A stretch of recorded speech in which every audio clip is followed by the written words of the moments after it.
Энэ удаагийнхаа бичлэгээр Netflix дээр 6 сарын 19-нд нээлттэй хийсэн хайр дурлал төрлийн Voicemails for Isabel киног товчлон ярьж өгөхөөр сонголоо. Энэхүү кино нь одоогийн байдлаар Netflix-ийн топ 10 дээр 17 сая 500 мянган үзэлт авч жагсаалтын 2 дугаар байранд байгаа бол энэхүү бичлэгийн өмнөх бичлэгээр оруулсан Office Romance кино маань 3 дугаар байран дээр явж байгаа юм. Хэрвээ та Office Romance киноны товчлыг үзхийг хүсвэл сувг руу мань ороод энэхүү бичлэгийн өмнөх бичлэгээс үзээрэй. За ингээд бичлэгээ эхлүүлцгээе. Бяцхан жил сургууль дээр нэгэн хүүг үнсчгээд болсон явдлаа дүү Изабелда ярьж өгч байгаа харагдана. Изабел хорт тавдартай болохоор гэрээсээ ч гарч чаддаггүй байлаа. Иймээс жил түүний нүдчихэн болж өөрийн амьдралд болж буй бүхнийг түүнтэй хуваалцдаг юм. Тэд хамтдаа дуу сонсож, видео үзэж, янз бүрийн амттан дуршиж хийх дуртай. Маргааш нь өнөөхөө Изабелийг хорт тавдартай гэж шоолоход жил шууд л дүүгөө өмөрч түүнтэй зодтолчихв. Үүний улмаас жил захирлын өрөөнд дуудагдж шийтгэл авдагч түүнд огтхон ч харамсалтай санагдсангүй. Изабел жил 2 ирээдүйд хамтдаа нарийн бооны газар нээх мөрөөдөлтэй бөгөөд нэг нэгэндээ дэндүү их хайртай. Тиймдээч жил амьдралынхаа мөч бүрийг түүнтэй хуваалцаж Изабел өөрийнх нь нүдээр хорвог харж байгаа мэт мэдрэмж төрүүлэхийг хүсдэг байлаа. Машин авах уу эсвэл солих уу гэж эргэлзэж байгаа бол анхаараарай. Очин финанс нь автомашины лизингийн урамшуулалт хөтөлбөрөөр зарласан байна. Тухайлбал анхны машина авч байгаа бол 500 мянган төгрөгийн буцаа олголт. Мөн унаж яваа машина урьдчилгаанд тооцсон барьцаалах боломж. Дээр нь бүр хосороо гадаад дайлах эрхч багтжээ. Хамгийн амархан нь гэвэл очин финанс нь томоохон автомашины төвд дээр салбартай тул тусгайлан салбар хайх шаардлагагүй. Автомашинаа сонгоод тухайн барьчлаасаа мэдээлэл авч ердөө 30 минутын дотор лизингийн шийдвэрээ гаргуулах боломжтой юм байна. Зээлийн лавлах 75 18 18 17 жил өнгөрөв. Жил төгсөлтийн үжилттэй явхаар бэлдэнэ. Шүн дунд болмогц тэр шууд гэрлүүгээ яран гүйж шинэ оноо эцэг их болон Изабельтайгаа хамт угтана. Удалгүй жил алдарт тогооч Бастионы удирддаг нарийн бомны сургууль дэлсэх эрх авч чадсанаар Сан Франциско хотод нүүж ирээд шинэ амьдралаа эхлүүлдэг. Нөгөөдөр болцоонд явхад түүний болцсон залуугийнх нь нүд өрөвсчихсэн байсан бөгөөд халдварлдаггүй гэж зүтгэн нүдээ арчаад шууд жилд хүрчихнэ. Жил зүгтах шахуу тэндээс гараад болсон бүхний Изабелда ярьж өгөв. Маргааш нь хичээлдээ ирэхэд өнөөх алдарт Бастион тогоочийн жинхэнэ төрх нь харагдана. Хүмүүсийн өмнө ээлдэг сайхан харагддагч хаалттай хаалганы цаана бол ёстой л хар дарсан зүуд. Дээрээс нь ангийн хідэн эрэгтэй сурагчид нь хүртэл түүнд төвөг удаж боломж олох бүртэл ажлыг нь нураах гэж оролдоно. Энэ үед зөвхөн Артур гэх нэг залуу л түүнтэй хүн шиг харьцдаг байлаа. Жил өдөр бүр болсон бүхнээ Изабелд ярьж өгсөөр. Изабель ч ихчтэй тохиолдсон зүйлсийг сонсох дуртай бөгөөд түүний хизээч үзэж чадахгүй ертөнцийг жил түүнд мэдрүүлдэг гэлтэй. Изабель ихчтэй уушиг нь огцон мууцсан болохоор түүнд шинээр уушиг шилжүүлэн суулгах шаардлагатай гэж эмчнэр мэдгдсэнийг хэлв. Жил итгэхийг хүсэлгүй яг одоо очих гэж байгаагаа хэлэхэд Изабель түүнийг болиулаад эх 7 хоногт баяраар уулзсан шүү дээ гэж тайвшруулна. Жил ч зөвшөөрөөд удахгүй уулзна гэж амлав. Тэр орой жил дахин нэг болзоонд явсан ч энэ удаагийн залуу нь ч бас бүтлгүй нэгэн байлаа. Яг тэр үед ээжээс нь жилд дуудлага ирэв. Ээж нь түүн рүү маш олон удаа залгсан байв. Яралтай ирэхийг хүсгэд жил ч сандран эмнэлэг рүү гүйн. Тэр Изабелийн бие муудсан байх гэж бодсон ч ээж нь илүү хүнд мэдээ дуулгав. Изабелийн хүчил төрөгч гэнэт унаж улмаар нас барсан байлаа. Жил ихэндээ итгэж чадсангүй. Дүүгээ хайж гүйсээр эцэст нь үнэнтэй эвлэрч жил асрах үе гашууд автана. Хэд хоногийн дараа Изабелийн дурсгалын ёслол боллоо. Жил дүүдээ зориулж маш сайхан үгс хэлсэн бөгөөд энэ амьдралдаа Изабелтэй учирсан нь түүнийг хамгийн азтай хүмүүсийн нэг болгосон гэж ярив. Мөн хамтдаа нарийн бовны газар нээх мөрөөдлөө заавал биелүүлнэ гэж амлана. Оршуулгын дараа гэртээ харсан жил олон жилийн турш Изабелийн үлдээсэн дуут мессежүүдийг сонсож суув. Амьдрал хүсснээр өрөндөггүй ч ямар нэгэн байдлаар үргэлжилсээр л байдаг. Нэг орой жил ганцаараа сууж байгаад Изабелийн хуучин дугаар руу дуут мессеж илгээхээр шийдэв. Гэтэл тэр дугаар аль хэдийн өөр хүнд шилжчихсэн байлаа. Дугаарын шинэ эзнийг нь Уэс гэдэг. Шинэ дугаараа аваад удаагүй байсан Уэс Жилийн дуут мессежийг хүлээн авах бөгөөд найз бүсгүй Тессан хэмбэ гэж асуухад Уэс зүгээр л ажлын хүн гэж хэлээд угаалгын өрөө рүүгээ ороод сонсов. Харин нөгөө талдаа согтуу Жил сэтгэл доторх бүхнээ асгаруулan ярьж эхлэх бөгөөд энэ нь Уэст тун сонирхолтой санагдана.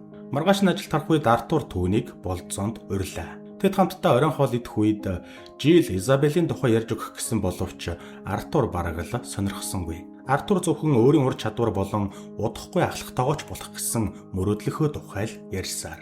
Нөгөө талд Уэс ч мөн Тессатай хамтдаа гадуур явж исэн бөгөөд Уэс хэтэрхий дотносох гээд байсан Тессад биенээ хангалттай таньж амжаагүй учраас яарах хэрэггүй байх гэж хэлнэ. Тесса өмнөд нь уурлаж явахыг хүссэн ч Уэс арай гэж түүнийг аргадан үлдээв.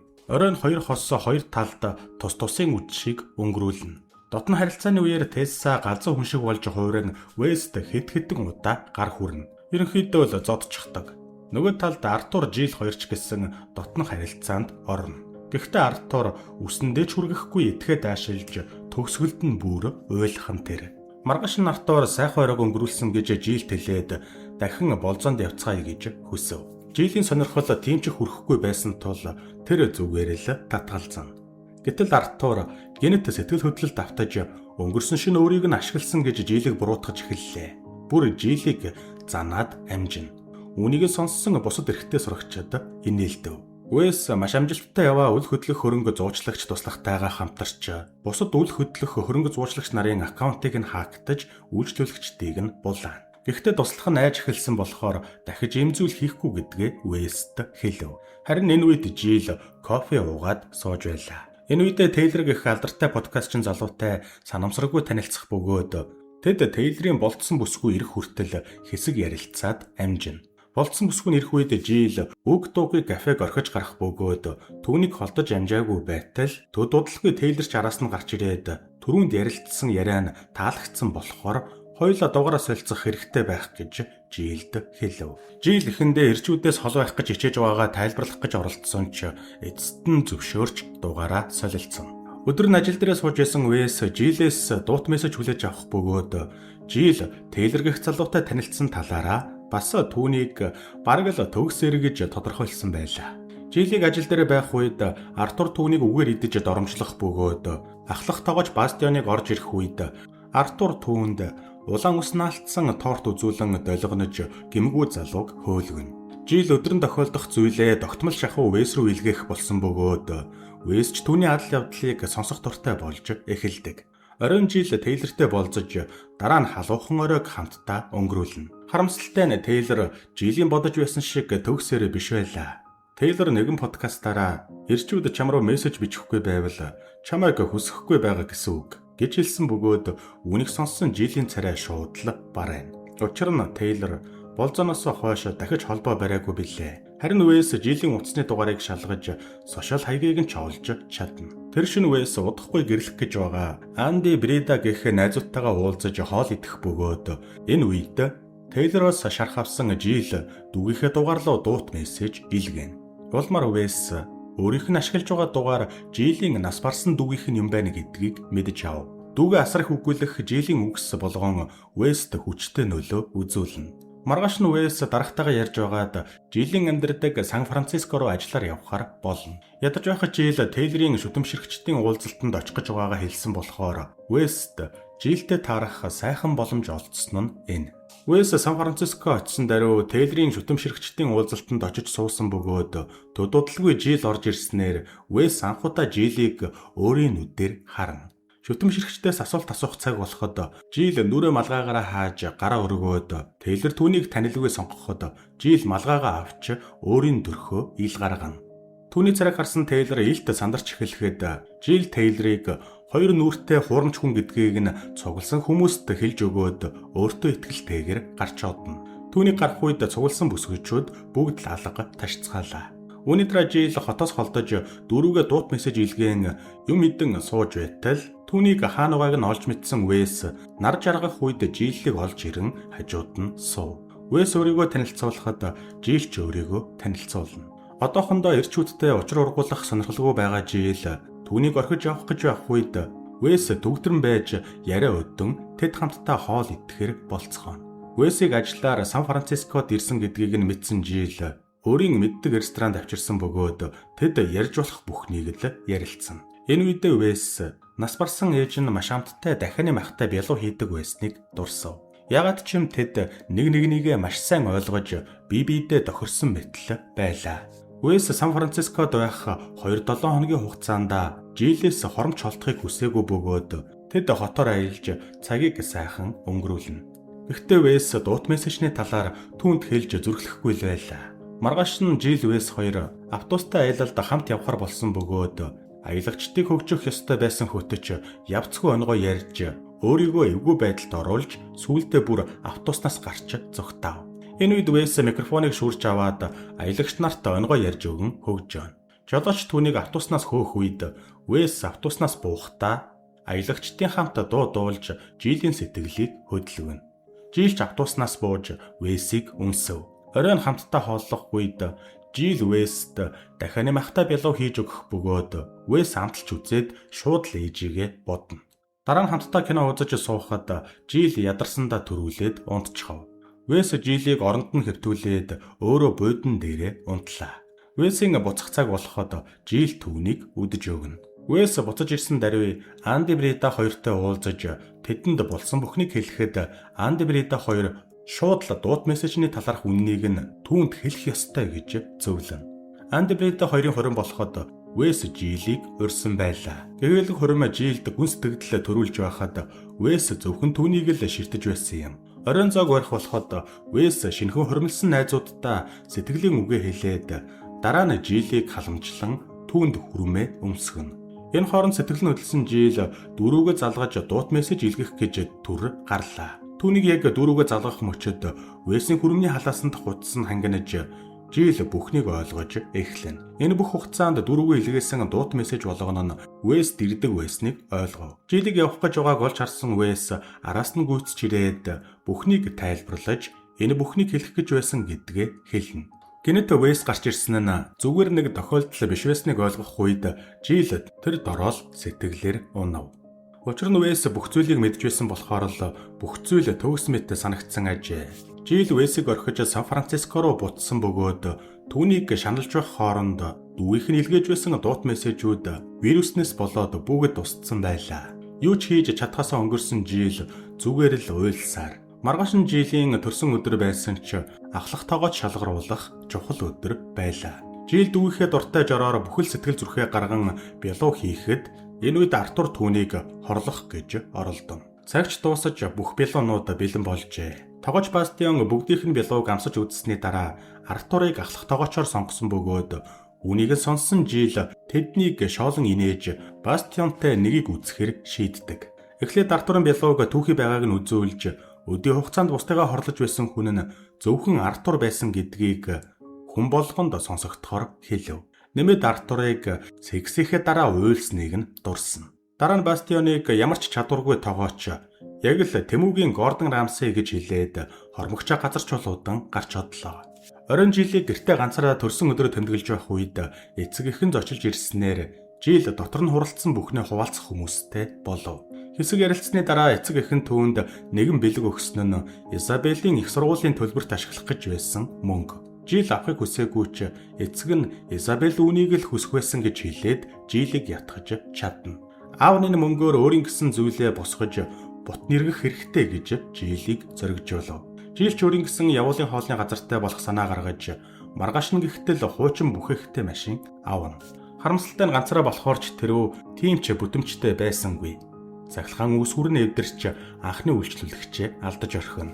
Жилийг шантрах янзтай хөлөөж игээд сууж байтал хамт ажилладаг байсан Зелла гэх бүсгүй хурч ирснээр энэ цагаас хойш тэд хамтарч ажиллахаар болцгооно.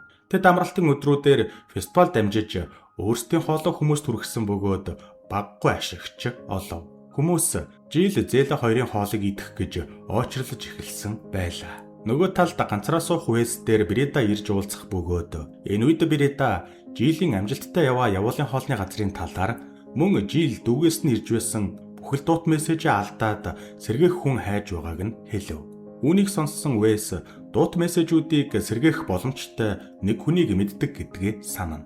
Вэс хакер туслах дээрээ очиж түүнд маш ховор үнэтэй покемоны карта бэлэглэн тусламж хүсэхэд туслах нь эхэндээ хууль бус гээд зөвшөөрөх шинж байсангүй. Вэс энэ бүхнийг нэгэн бүсгүйн төлөө хийж байгаа гэдгээ хэлэх мөчөд туслах нь түүнийг ойлгож туслахаар шийднэ. Туслах нь Вэст түүн рүү зүгээр л залгачхал та гэж хэлсэн ч Вэст түүний дуудлагад хариу өгөхгүй байгааг хэлнэ. Тэгвэл зүгээр л дуут мессеж илгээчих гэж туслах нь зөвлөхөд Вэс ойлгож дуут мессеж илгээхээр шийднэ. Оройн Вэс дуут мессеж илгээхдээ эхлээд Жилд баяр хүргээд дараа нь дугаараа сольсон болохоор одоо хүссэн хэмжээгээр дуут мессеж дөрөвгөө илгээж болно гэдгийг түүнд хэлв. Тэр шинэ жилийн үеэр Хосегийн хоолны газарт байх бөгөөд хэрв Жил хотод байвал түүнтэй уулзахдаа маш их баяртай байх болно гэдгээ хэлнэ. Яг тэр үед Брида болон Анди хоёр тэнд гарч ирээд түүнийг сэтгэл хөдлөлийн драмагаа зогсоо гэж хэлээд үдэшлэгт авч явахыг оролдоно. Гэхдээ Вэс эсэргүүцэж Андитай барьцалдаж усан сан руу унснаар эцэст нь гурвуулаа Вэсийн гэрт үлдэж уухаар шийдэв. Вэсэс ирсэн дуут мессежийг Жил эцэг эхтэйгээ хамт сонссон бөгөөд тэд түүнийг очиж уулзахыг зөвлөнө. Жил Изабелийн өрөөнд орж тэдний бага насандаа хэрглэж байсан хуучин эд зүйлсийг үзэн өөрийн ирэхгүй уйлна. Яг тэр үед түүний утсанд олон мэдэгдэл ирж бүх дуут мессежүүд нь сэргээгдсэнийг олж мэдээд Жил маш их баярлав. Вэс найзуудаа Жилийн талаар дуртай бүх зүйлсээ ярьж өгөхөд Брида түүнд энэ бүхнийг Жилд өөрт нь хэлэх хэрэгтэй гэж зөвлөөд Жилийг хотод ирсэн байгаа гэдгийг нь хэлв. Харин Вэс өөрт нь хоёр дахь боломж байгаа гэдэгт итгэхгүй л байлаа. Энэ үед Анди заримдаа амьдрал өөрөө бидний талд тохируулагдчихдаг юм билүү гэж хэлэхэд Вэс ухаар бололтой толгоогоо өргөв. Түүнийг харсан Брида энэ бол чиний гүүх хэсэг гэж хэлснээр Вэс шууд л босож хоёр найзаагаа тэрэн Хосегийн хоолны газар руу гүйж эхлэхэн тэр.